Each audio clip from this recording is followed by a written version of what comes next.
ದಿವಸ ರಜೆ ಐತಲ್ಲೋ, ಅದಾದ್ಮೇಲೆ ಕಂಟಿನ್ಯೂಸ್ 4 ದಿನ ರಜೆ ಐತಲ್ಲ, ಅದಕ್ಕೆ ನಾನು ನನ್ನ ಮಕ್ಕಳ ಜೊತೆ ಎಲ್ಲ ಸೇರಿಕೊಂಡು ಹೈದ್ರಾಬಾದ್ಗೆ ಹೋಗೋದಕ್ಕೆ ಟ್ರಿಪ್ ಪ್ಲ್ಯಾನ್ ಮಾಡಿದ್ದೀನಿ. ನೀವು ಬರ್ತೀಯಂದ್ರು? ನಮಗೂ ಇಂಡಿಪೆಂಡೆನ್ಸ್ ಡೇ ಅಂದರೆ ಅಷ್ಟೊಂದು ಇಂಟ್ರೆಸ್ಟ್ ಇಲ್ಲ ಹೇಳೋ. ಅವನಲ್ಲ ನಾನು ಬರ್ತೀನಿ ಅಂತಲ್ಲ, ಯಾವನಲ್ಲಿ ಬಿಸಿಲಲ್ಲಿ ಮಕ್ಕಳನ್ನ ಹಾಕೊಂಡು ಕುತ್ಕೊಳೋದು ಹೇಳೋ. ಆರಾಮಾಗಿ ಒಂದು ಜಾಲಿ ಟ್ರಿಪ್ ಹೋಗಿ ಬರೋಣ. ಸರಿ ಬರೋ, ಫಸ್ಟ್ ಹೋಗಿ ಟ್ರೈನ್ ಟಿಕೆಟ್ ಬುಕ್ ಮಾಡೋಣ. ಅಲ್ಲಿ ನೋಡು, ನಮ್ಮ ಕ್ಲಾಸ್ಮೇಟ್ ಚಂದ್ರಕಾಂತ್ ಬರ್ತಿದ್ದಾನೆ. ಅವ್ನು ಬರೀ ಚಂದ್ರಕಾಂತ್ ಅಂತ ಕರಿಬೇಡ್ವೋ, ಇವಾಗ ಅವ್ನಿಗೆ ಪ್ರಮೋಷನ್ ಸಿಕ್ಕಿದೆ. ನಾವೆಲ್ಲ ಅವನ್ನ ಮೇಜರ್ ಚಂದ್ರಕಾಂತ್ ಅಂತ ಕರಿಬೇಕು. ಹೆಂಗಿದ್ಯಪ್ಪ ಮೇಜರ್? ಏನ್ರೋ ನೀವೆಲ್ಲ ಇಲ್ಲಿ? ಇಂಡಿಪೆಂಡೆನ್ಸ್ ಡೇ ರಜೆ ಐತಲ್ಲೋ, ಅದಾದ್ಮೇಲೆ ಕಂಟಿನ್ಯೂಸ್ 4 ದಿನ ರಜೆ ಐತಲ್ಲ, ಅದಕ್ಕೆ ಎಲ್ಲರೂ ಸೇರಿಕೊಂಡು ಹೈದ್ರಾಬಾದ್ಗೆ ಹೋಗೋದಕ್ಕೆ ಟ್ರಿಪ್ ಪ್ಲ್ಯಾನ್ ಮಾಡಿದ್ದೀರೋ, ಅದಕ್ಕೆ ಟ್ರೈನ್ ಟಿಕೆಟ್ ಬುಕ್ ಮಾಡೋಕೆ ಬಂದಿದ್ದೀರೋ. ಯಾರು ಹೇಳಿದ್ದು ಇಂಡಿಪೆಂಡೆನ್ಸ್ ದಿವಸ ರಜಾ ಅಂತ? ರಜಾನೇ ಅಲ್ಲೋ? ಇರೋ ಒಟ್ಟಿ ತಗೊಬರ್ತೀನಿ. ಇಂಡಿಪೆಂಡೆನ್ಸ್ ದಿವಸ ರಜಾ ಕೊಡೋದು ಇಂಡಿಪೆಂಡೆನ್ಸ್ ಡೇ ಸೆಲೆಬ್ರೇಟ್ ಮಾಡೋಕ್ಕ. ನಿಮ್ಮ ಪರ್ಸ್ನಲ್ ಯೂಸ್ಗಳು ನೋಡು. ಅಕ್ಬರ್ ಮಾಡೋ ರಂಜಾನು ನಾನು ನೀನು ಮಾಡೋಕ್ಕಾಗಲ್ಲ. ನಾನು ನೀನು ಮಾಡೋ ಯುಗಾದಿ ಆ್ಯಂಟೋನಿ ಮಾಡೋಕ್ಕಾಗಲ್ಲ. ಆ್ಯಂಟೋನಿ ಮಾಡೋ ಕ್ರಿಸ್ಮಸ್ ನಾವು ಮೂವರು ಮಾಡೋಕ್ಕಾಗಲ್ಲ. ಜಾತಿ ಧರ್ಮ ಭಾಷೆ ಎಲ್ಲವನ್ನು ಮೀರಿ ಎಲ್ಲ ಭಾರತೀಯರು ಒಟ್ಟುಗೂಡಿ ಮಾಡುವ ಹಬ್ಬನೇ ರಾಷ್ಟ್ರೀಯ ಹಬ್ಬ. ನಮ್ಮ ಧಾರ್ಮಿಕ ಹಬ್ಬ ನಾವೆಷ್ಟು ಪ್ರಾಮುಖ್ಯತೆ ಕೊಡ್ತೀವೋ ಅಷ್ಟೇ ಪ್ರಾಮುಖ್ಯತೆ ನಮ್ಮ ರಾಷ್ಟ್ರೀಯ ಹಬ್ಬಕ್ಕೂ ಕೊಡಬೇಕು. ನೀವೇಂಗೆ ಮಾಡಿದ್ರೆ ನಿಮ್ಮ ಮಕ್ಕಳು ನಿಮ್ಮ ನೋಡಿ ಏನಂತ ಕಲಿತಾರೋ? ನಂದು ಲಾಸ್ಟ್ ತಿಂಗಳೇ ರಜಾ ಇತ್ತು, ಆದರೆ ನಮ್ಮೂರಲ್ಲಿ ಹೆಂಗೆ ಇಂಡಿಪೆಂಡೆನ್ಸ್ ಡೇ ಸೆಲೆಬ್ರೇಟ್ ಮಾಡ್ತಾರೆ ನೋಡೋಕ್ಕೋಸ್ಕರ ನಾನು ರಜಾ ಹಾಕ್ಕೊಂಡು ಅಲ್ಲಿಂದ ಇಲ್ಲಿ ಗಂಟ ಬಂದರೆ ನೀವು ಇಲ್ಲಿಂದ ಎಲ್ಲೋ ಜಾಲಿ ಟ್ರಿಪ್ ಹೋಗ್ತಾ ಇದ್ದೀರಾ. ನಿಮ್ಮಂಥವ್ರಿಗೆಲ್ಲ ನಾಚಿಕೆ ಆಗಬೇಕು. ನಾವು ಹಗಲು ರಾತ್ರಿ ಮಳೆ ಬಿಸಿಲು ಏನೂ ನೋಡಿದೆ, ಅಲ್ಲಿ ಯಾರೋ ಶತ್ರುಗಳು ಬರ್ತಾರೆ ಅಂತ ಗಡಿ ಕಾಯ್ತಾ ಇದ್ದರೆ ಹೊರಗಡೆಯಿಂದ ಬರ್ತಾರಲ್ಲ ಅವರಲ್ಲೋ ನಿಜವಾದ ಶತ್ರುಗಳು ನೀವು. ಯಾರಿಗೆ ರಾಷ್ಟ್ರೀಯ ಹಬ್ಬದ ಮೇಲೆ ಗೌರವ ಇಲ್ಲೋ, ಮಕ್ಕಳಿಗೆ ದೇಶ ಪ್ರೇಮ ಕಲಿಸದೇ ಇದ್ದವರು ನೀವು ನಿಜವಾದ ಶತ್ರುಗಳು. ನಿಮ್ಮಂಥ ಮೆಂಟಾಲಿಟಿ ಇರೋ ಪ್ರತಿ ಒಬ್ಬರು ದೇಶದ ಶತ್ರುಗಳೇ. ರಾಷ್ಟ್ರೀಯ ಹಬ್ಬಗಳ ದಿನದಂದು ಮಕ್ಕಳಿಗೆ ರಜೆ ಎಂದು ಭಾವಿಸಿ ತಮ್ಮ ಮಕ್ಕಳನ್ನು ಮೋಜು ಮಸ್ತಿಗೆ ಎಂದು ಕರೆದುಕೊಂಡು ಹೋಗಬೇಡಿ. ಮಕ್ಕಳಿಗೆ ರಾಷ್ಟ್ರೀಯ ಹಬ್ಬದ ಮಹತ್ವ ತಿಳಿಸಿ ಮಕ್ಕಳನ್ನು ದೇಶ ಪ್ರೇಮಿಗಳನ್ನಾಗಿ ಮಾಡಿ. ಇವತ್ತೆಷ್ಟೋ ತಾರೀಕು? ಆಗಸ್ಟ್ 13. ನಾನು ನಮ್ಮ ಮನೆಗೆ ಹೋಗಿ ನಮ್ಮ ಅಪ್ಪನ ನಮ್ಮ ಅಮ್ಮನ ಮಾತಾಡಿಸ್ಕೊಂಡು 15ನೇ ತಾರೀಕು ಬರ್ತೀನಿ. ನೀವು ಮೂವರು ನಿಮ್ಮ ಮಕ್ಕಳ ಜೊತೆ ಆಗಸ್ಟ್ 15ನೇ ತಾರೀಕು ಫೀಲ್ಡಿಗೆ ಬರಬೇಕು, ಅರ್ಥ ಆಯ್ತಾ? ನಾವು ಹೇಳಿದ್ದು ಸರಿ. ನಾವು ಹೇಳ್ದಂಗೆ ನಾವು 15ನೇ ತಾರೀಕು ಟ್ರಿಪ್ ಕ್ಯಾನ್ಸಲ್ ಮಾಡಿಕೊಂಡು ಸ್ಟೇಡಿಯಂಗೆ ಬಂದು ಪ್ರೋಗ್ರಾಮ್ ಮಾಡೋಣ. ಸರಿನಾ ಚಂದ್ರು? ನಿನ್ನ ಮಾತಿಗೆ ಬೆಲೆ ಕೊಟ್ಟು ನಾವು 15ನೇ ತಾರೀಕು ಬರ್ತೀರಿ ಸ್ಟೇಡಿಯಮ್ಗೆ. ಸರಿ ಚಂದ್ರು, ನಿಮ್ಮ ಅಪ್ಪ ನಿಮ್ಮ ಅಮ್ಮನ ಕೇಳಿದೆ ಅಂತೇಳೋ. ಬಾರೋ ಚಂದ್ರು, ನಮ್ಮ ಮನೆಗೆ ಒಳ್ಳೆ ಬಿರಿಯಾನಿ ಮಾಡಿಸ್ತೀನಿ. ಶ್ರಾವಣ ಮಾಸ ಆಗಲ್ಲ ಇವಾಗ, ಫಸ್ಟ್ ಇಂಡಿಪೆಂಡೆನ್ಸ್ ಡೇ ಬರೋ. ಚಂದ್ರು ಇಲ್ಲಿದ್ದೀರಿ ಬಾರೋ. ಎಲ್ಲ ನಿಮ್ಮ ಮಕ್ಕಳು? ಅವ್ರು ಅಲ್ಲಿದ್ದಾರೆ, ಬಾರೋ ನಾವು ಮುಂದ್ಗಡೆ ಹೋಗಿ ಪ್ರೋಗ್ರಾಮ್ ನೋಡೋಣ.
ಬಾಪೂಜಿಯವರೇ, ಪರಿಸ್ಥಿತಿ ಕೈಮೀರಿ ಹೋಗುತ್ತಿದೆ.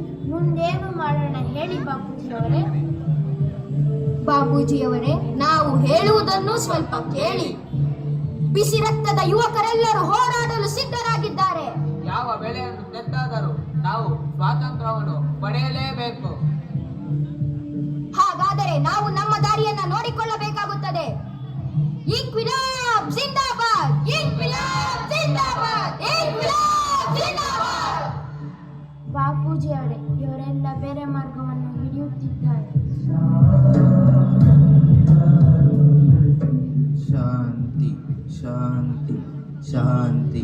ಪಟೇಲರೇ, ಏನೇ ಆದರೂ ನಾವು ಶಾಂತಿ ಮಾರ್ಗವನ್ನು ಮಾತ್ರ ಮರೆಯಬಾರದು. ಬಾಪೂಜಿಯವರೇ, ನೀವು ಹೀಗೆ ಶಾಂತಿ ಶಾಂತಿ ಎನ್ನುತ್ತಾ ಶಾಂತಿ ಮಂತ್ರವನ್ನು ಜಪಿಸುತ್ತಿದ್ದರೆ ಇನ್ನೊಂದು ಶತಮಾನವಾದರೂ ನಮಗೆ ಸ್ವಾತಂತ್ರ್ಯ ಸಿಗುವುದಿಲ್ಲ. ಇನ್ನೆಷ್ಟು ಜನರು ಬಲಿಯಾಗಬೇಕು? ಓ ನನ್ನ ದೇಶವಾಸಿಗಳೇ, ಓ ನನ್ನ ದೇಶ ಪ್ರೇಮಿಗಳೇ, ಯುವಕರೇ, ನೀವು ನನಗೆ ರಕ್ತವನ್ನು ಕೊಡಿ, ನಾನು ನಿಮಗೆ ಸ್ವತಂತ್ರವನ್ನು ಕೊಡಿಸುತ್ತೇನೆ. ಕ್ರಾಂತಿಯಿಂದ ಮಾತ್ರ ಸ್ವತಂತ್ರ ಪಡೆಯಲು ಸಾಧ್ಯ. ಕ್ರಾಂತಿಯಿಂದ ಮಾತ್ರ ಸ್ವತಂತ್ರ ಪಡೆಯಲು ಸಾಧ್ಯ. ಬಲೋ ಭಾರತ್ ಮಾತಾ ಕೀ ಜೈ! ಹೀಗೆ ಸ್ವಾತಂತ್ರ್ಯ ಸಂಗ್ರಾಮದಲ್ಲಿ ಕ್ರಾಂತಿಯ ಕಿಡಿಯನ್ನು ಹೊತ್ತಿಸಿದ ನೇತಾಜಿ ಸುಭಾಷ್ ಚಂದ್ರ ಬೋಸರು ನಿಗೂಢವಾಗಿ ಕಣ್ಮರೆಯಾಗಿ ಹೋದರು. ಈ ರೀತಿ ಹಲವಾರು ವಿರೋಧಗಳ ನಡುವೆ ಸುಮಾರು ವರ್ಷಗಳ ಕಾಲ ಸ್ವಾತಂತ್ರ್ಯ ಸಂಗ್ರಾಮ ನಡೆದು ಲಕ್ಷಾಂತರ ಭಾರತೀಯರ ಪ್ರಾಣತ್ಯಾಗ ಬಲಿದಾನಗಳ ನಂತರ ಕೊನೆಯದಾಗಿ ನಮ್ಮ ಹೆಮ್ಮೆಯ ಭಾರತ 1947ರ ಆಗಸ್ಟ್ 14ರಂದು ಮಧ್ಯರಾತ್ರಿ ಸ್ವತಂತ್ರವಾಯಿತು. ಹೀಗೆ ಭಾರತೀಯರೆಲ್ಲರೂ ಸೇರಿ ಭಾರತಾಂಬೆಯ ದಾಸ್ಯದ ಸಂಕೋಲೆಯನ್ನು ಕಳಚಿದರು. ನೀವೀಗ ಕೇಳಲಿರುವುದು ನೆಹರುರವರ ನಿಜವಾದ ಧ್ವನಿ.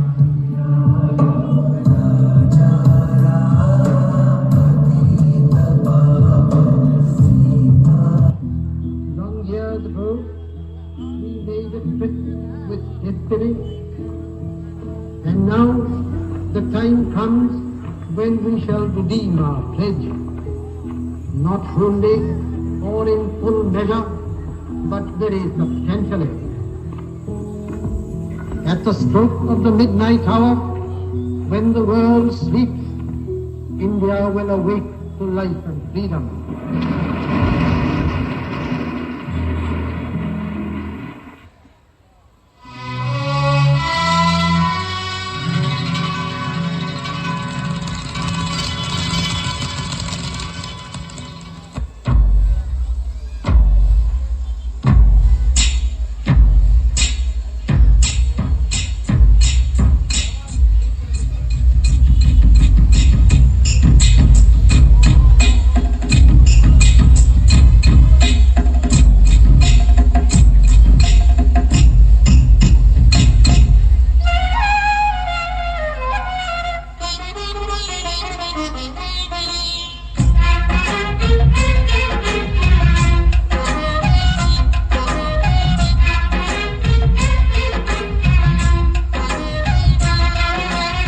ಭಾರತಾಂಬೆ ನಿನ್ನ ಜನ್ಮದಿನ, ಭಾರತೀಯರ ಶೌರ್ಯ ಮೆರೆದ ದಿನ, ಕಂಡೆದೆ ವೀರರಲ್ಲಿ ಗುಂಡಿಗೆ ಪ್ರಾಣ ಚೆಲ್ಲಿ ನಿನ್ನನ್ನು ಬಿಡಿಸಿದ ಇದೇ ದಿನ, ಜನ್ಮವ ಕೊಡಿಸಿದ ಮಹಾವೀರ. ಭಾರತಾಂಬೆ ನಿನ್ನ ಜನ್ಮದಿನ, ಭಾರತೀಯರ ಶೌರ್ಯ ಮೆರೆದ ದಿನ.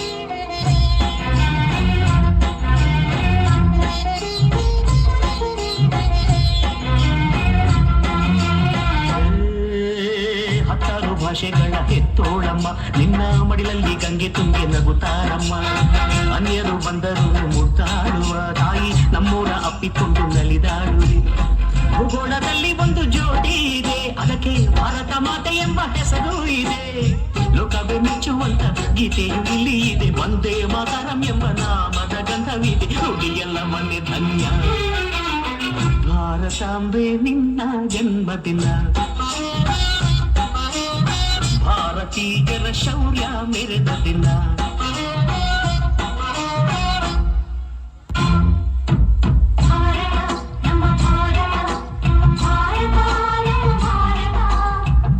ಉಸಿರಿರುವ ತನಕ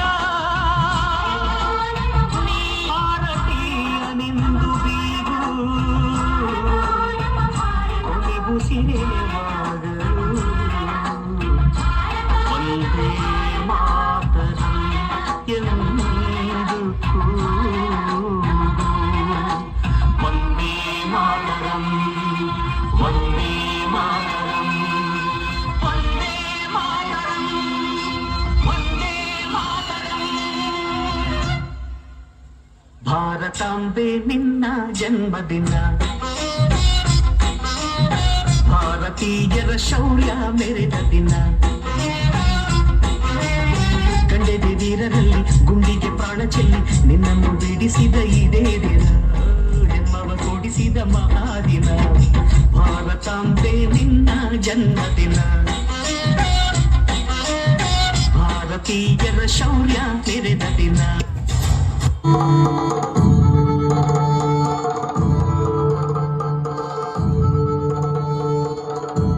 ಯಾರೋ ಇದು ಸಡನ್ ಆಗಿ ರಾಜನ್ ತರ ಎಂಟ್ರಿ ಕೊಡ್ತವ್ರೆ ಏನೋ ಅರ್ಥನೇ ಆಗ್ತಾ ಇಲ್ಲ. ಡಿಸ್ಟರ್ಬ್ ಮಾಡಬೇಡ ಸುಮ್ಮನೆ ಇರೋ ಪೂರ್ತಿ ನೋಡಿದ್ರೆ ಗೊತ್ತಾಗ್ತೈತೆ. ಇಂದು ಕೇವಲ ಭಾರತಾಂಬೆಯ ಜನ್ಮದಿನ ಮಾತ್ರವಲ್ಲ, ಕರುನಾಡಿನ ಕಲಿ, ಕಿತ್ತೂರಿನ ಹುಲಿ, ರಾಣಿ ಚೆನ್ನಮ್ಮನ ಬಲಗೈ ಬಂಟ ಸಂಗೊಳ್ಳಿ ರಾಯಣ್ಣನ ಜನ್ಮದಿನವೂ ಹೌದು. ಸಂಗೊಳ್ಳಿ ರಾಯಣ್ಣ ಹುಟ್ಟಿದ್ದು ಆಗಸ್ಟ್ 15. ಅಂದು ನಾವು ಸ್ವಾತಂತ್ರ್ಯ ದಿನಾಚರಣೆ ಎಂದು ಆಚರಿಸುತ್ತೇವೆ. ಸಂಗೊಳ್ಳಿ ರಾಯಣ್ಣನು ನೇಣಿಗೆ ಹಾಕಿದ ದಿನ ಜನವರಿ 26.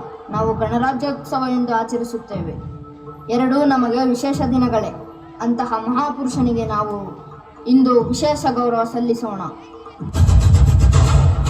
ಕರುನಾಡಿನ ಧೀರ ಖಡ್ಗ ಹಿಡಿದ ಧೀರ ಕನ್ನಡ ತಾಯಿಗಾಗಿ ಕೆರಳಿದ ಶೂರ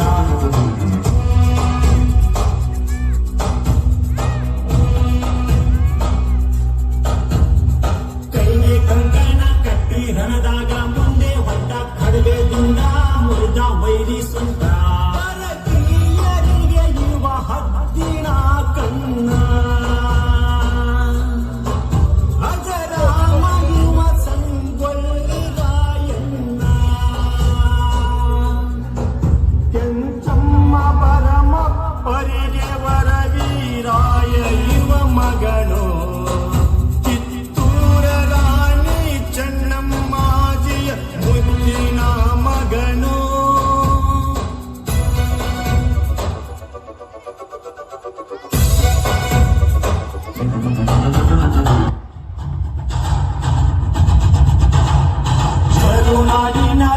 ಖಡ್ಗ ಹಿಡಿದ ಧೀರ ಕನ್ನಡ ತಾಯಿಗಾಗಿ ಕೆರಳಿದ ಶೂರ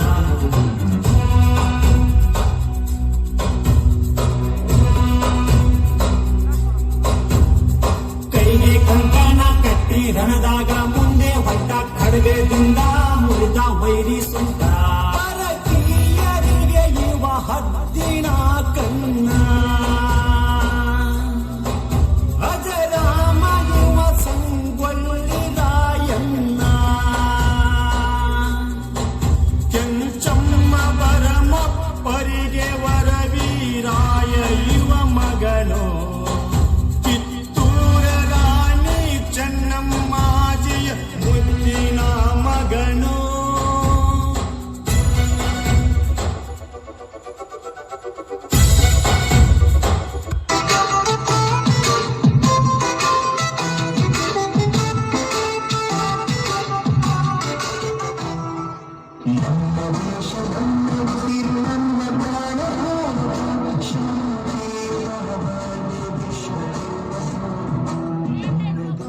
ನಾವು ಇವತ್ತು ಟ್ರಿಪ್ಗೆ ಹೋಗಿದ್ರೆ ಎಷ್ಟೊಂದು ವಿಷಯಗಳು ಗೊತ್ತಾಗ್ತದೆ. ಆಗ್ತಾನೆ ಇದ್ದಿಲ್ಲೋ?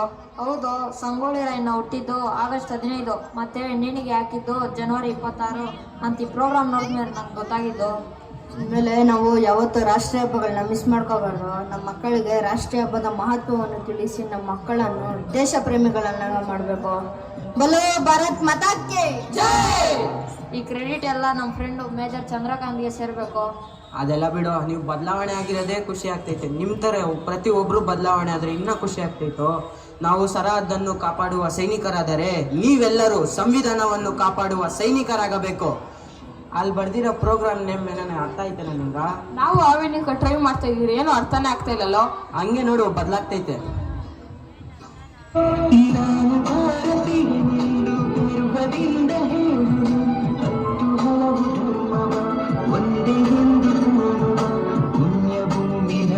ದೇಶ ಭುವಿಯ ಸ್ವರ್ಗವು, ಭುವಿಯ ಸ್ವರ್ಗವು.